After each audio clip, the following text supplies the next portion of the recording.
به نام خدا و عرض سلام. امروز میخوایم در رابطه با مقررات تبصره ماده 100 قانون مالیات‌های مستقیم و نحوه اجرای اون در سامانه‌های مالیاتی توضیحاتی رو خدمت شما ارائه بکنیم. همونجوری که مستحضر هستید، دستورالعمل نحوه تعیین مالیات مقطوع صاحبان مشاغل اشخاص حقیقی در اردیبهشت ماه توسط سازمان صادر شده و در اون توضیح داده شده که نحوه اقدام و محاسبه و تعیین مالیات مقطوع به چه شکلی هستش. امروز میخوایم سامانه رو با هم مرور بکنیم و موضوعاتی که در رابطه با نحوه استفاده از این سامانه وجود داره رو با هم مرور بکنیم. خب، برای اینکه ما بتونیم فرم تبصره ماده 100 رو مشاهده بکنیم و مالیات مقطوعی که توسط سازمان امور مالیاتی برای ما در واقع تعیین شده رو ببینیم و اون رو مشاهده کنیم و پرداختش کنیم، یا اینکه نه وارد صفحه اظهارنامه پیش‌فرض بشیم یا بخوایم اظهارنامه تسلیم بکنیم، به درگاه ملی خدمات الکترونیکی سازمان امور مالیاتی وارد میشیم به نشانی my.tax.gov.ir و بعد نام کاربری و کلمه ورودمون رو میزنیم، ورود به درگاه رو میزنیم، یه رمز یک بار مصرف 6 رقمی به موبایل ما پیامک میشه که اون رو وارد میکنیم. بله، خب در واقع مای تکس خودمون شدیم. از قسمت فهرست پرونده های مالیاتی، پرونده مالیاتی که در واقع میخوایم بیایم و الان تبصره ماده 100 رو برای اون وارد کنیم، اون رو انتخاب میکنیم. بعد از قسمت ارسال اظهارنامه یا تبصره ماده 100 وارد صفحه اصلی میشیم. در اینجا میبینیم که مزایای تبصره ماده 100 رو به ما نشون میده که چه مزایایی داره. وقتی که برای اولین بار وارد میشیم، در واقع فقط ما گزینه تبصره ماده 100 رو میبینیم، اما اگر که برای بارهای بعدی وارد بشیم که الان هم اینجوری بوده، ما گزینه اظهارنامه رو هم مشاهده میکنیم. بعد از اینکه من تبصره ماده 100 رو انتخاب بکنم، در قدم اول فروش واحد شغلی رو از من میخواد. همونجور که بهتر میدونید در دستورالعمل هم گفته شده در سال 1402 مؤدیان صاحبان مشاغل اشخاص حقیقی انفرادی تا مبلغ 18 میلیارد تومان، هم از اینکه چه گروه یک باشن، گروه دوم یا سوم باشن، میتونن از طریق پرداخت مالیات مقطوع نسبت به تکالیفی که توی قانون براشون پیش بینی شده اقدام بکنن. پس اگر من الان 18 میلیارد تومان یا 180 میلیارد ریال رو ثبت بکنم و ادامه بدم، میتونم در فضای تبصره ماده 100 نسبت به انجام مراحل اقدام بکنم. برای اون پرونده‌هایی که به صورت مشارکتی هستن، این رقم تا مبلغ 36 میلیارد تومان هستش. بعد از اینکه فروش رو وارد کردم، سامانه از من میخواد که هزینه اجاره طی سال 1402 رو وارد بکنم. مجموع اجاره‌ای که ممکنه به چند نفر یا پرداخت کرده باشن، اونا رو میزنم. هم از اینکه ممکنه بخشی رهن باشه یا اجاره باشه، ما اون بخش از هزینه‌ای رو که در واقع تحمل شده در سال 1402 رو در اینجا وارد میکنیم. فرضاً عددی رو من الان وارد میکنم و ادامه میدم. میتونیم هم اینجا هیچ عددی رو وارد نکنیم. اگر که ما در واقع نخواهیم هزینه‌های اجاره در محاسبه مالیاتمون لحاظ بشه، اینجا میتونیم عددی رو وارد نکنیم، صفر وارد کنیم و مراحل رو طی بکنیم. اما اینکه هزینه در محاسبه مالیات مقطوع لحاظ بشه، شرطش این هستش که توسط موجر تعیین بشه. وقتی که وارد صفحه میشیم، صفحه تبصره ماده 100 میشیم، میبینیم که اطلاعات پرونده برای ما قابل دسترسی هستش. جزئیات پرونده رو میتونیم ببینیم. میتونیم فعالیتی رو که در ثبت نام در واقع وارد کردیم اون رو مشاهده بکنیم. اطلاعات مالی رو ببینیم که در دوره مالی چه میزانی وجوه از طریق ابزارهای پرداخت به حسابهای ما اومده، مانده حسابهای تجاری ما چی بوده، یعنی وجوهی که به حسابهای تجاری ما واریز شده اما از مسیر ابزارهای پرداخت نبوده.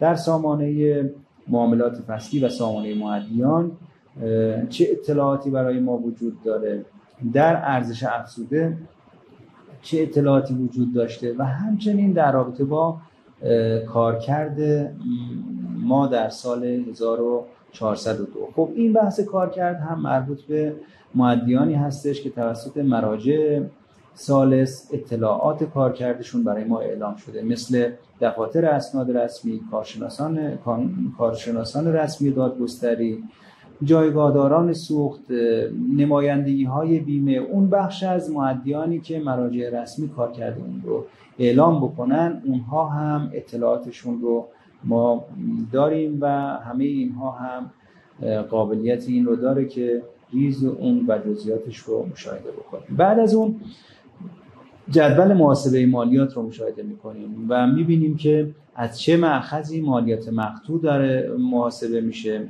و مالیات مقطوع چه میزانی هستش. این اعداد حالا ممکنه همخوانی نداشته باشه، فقط فرضی هستش، بحث آموزشی هستش. همونجوری که ملاحظه می‌کنید ما دو تا مالیات رو اینجا می‌بینیم. مالیات مقطوع عملکرد سال 1402 که یک رقمی هستش که بر اساس اطلاعاتی که در سامانه وجود داشته اون رو محاسبه کرده. همچنین بر اساس هزینه اجاره‌ای که ما وارد کردیم مالیات مقطوعی رو سامانه محاسبه میکنه و به ما اعلام میکنه. شرط این که این مبنای کار قرار بگیره این هستش که موجر هزینه اجاره‌ای که ما وارد کردیم رو تایید بکنه.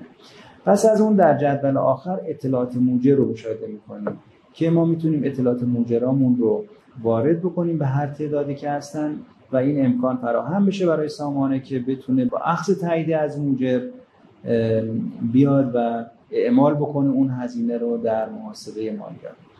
پس از اون من مراتب رو تایید نهایی میکنم و میبینم که سامانه از من میخواد که اگر که تمایل داری که مالیات سال 1400 به طرح‌های عمرانی اختصاص پیدا بکنه، میتونی بیای طرح‌های عمرانی که مد نظرت هست رو انتخاب بکنی. ما این امکان رو فراهم کردیم که بتونه مؤدی اعلام بکنه که مالیاتش در کجا بخواد مصرف بشه. بعد از اون برای اینکه در واقع مطمئن بشیم که مؤدی خودش اطلاعات رو آگاهی کامل داره و مطلع هست که این اعداد و ارقام رو مشاهده کرده، یه پیامک رو به گوشی موبایلش ارسال میکنیم. پس از اینکه اون پیامک رو وارد بکنه میتونه بیاد و تایید نهایی کنه. این بخش هم به خاطر این هستش که خب خیلی وقتا مؤدیان مراجعه میکردن به کافینت و کافینت ممکن بود اعداد و ارقامی رو وارد بکنه و بعد خود مؤدی اطلاعی نداشته باشه از رقم اون و بعداً مشکلاتی براش ایجاد بشه. علی ای حال بعد از اینکه من ارسال پیامک رو بزنم، یه پیامکی به شماره‌ای که من داشتم ارسال میشه، تاییدش میکنیم. با این کار در واقع اطلاعات ما با موفقیت ثبت میشه. بعد از اون ما وارد صفحه‌ای میشیم که الان میخوایم پرداخت کنیم. از مزایای تقسیطی که در تبصره ماده هست میتونیم استفاده بکنیم. یعنی ما همزمان میتونیم یه قرض پرداخت بکنیم یا اینکه تقاضای تقسیط رو به سامانه بدیم بر اساس اینکه ما بدهی از دوره قبل داشته باشیم یا نداشته باشیم. سامانه به ما اجازه تقسیط مالیات رو میده. خب به خاطر اینکه تو این پرونده بدهی از دوره قبل وجود داشته، من میتونم در 4 ماه یا در 5 قسط مساوی مالیاتم رو پرداخت بکنم.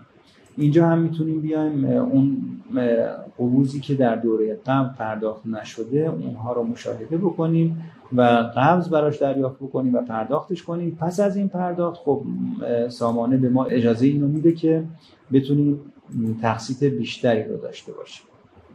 خب الان من 5 قسط مساوی رو میخوام تقسیط بکنم، صدور قبض رو میزنم و بعد هم میتونم بیام قبض‌هایی رو که سامانه برام در واقع صادر کرده رو مشاهده کنم.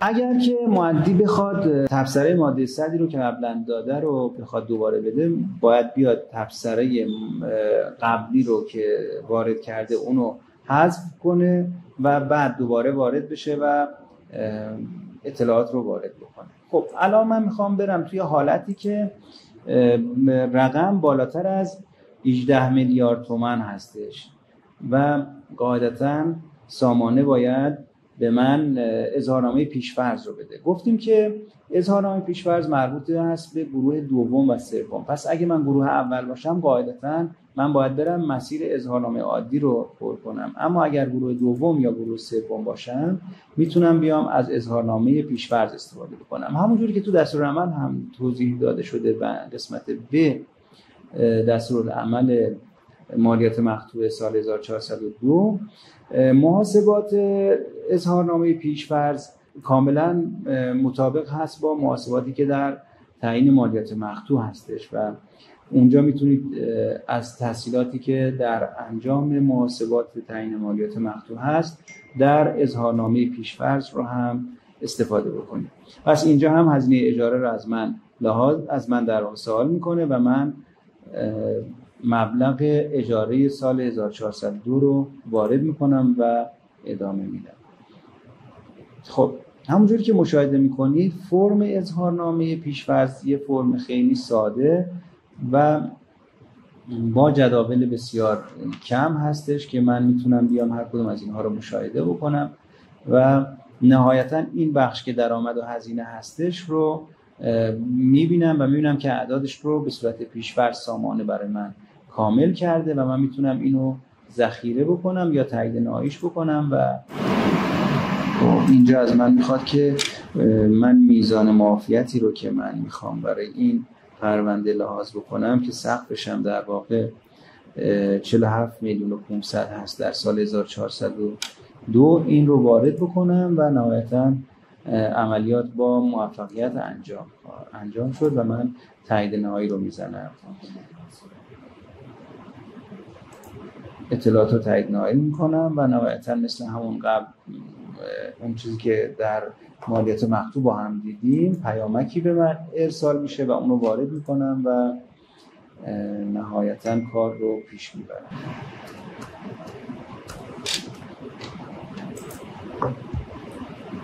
خب اطلاعات در واقع نهایی شد و بعد به صفحه تقسیط و صدور قبض اومدیم که قبلا توضیحش رو دادیم.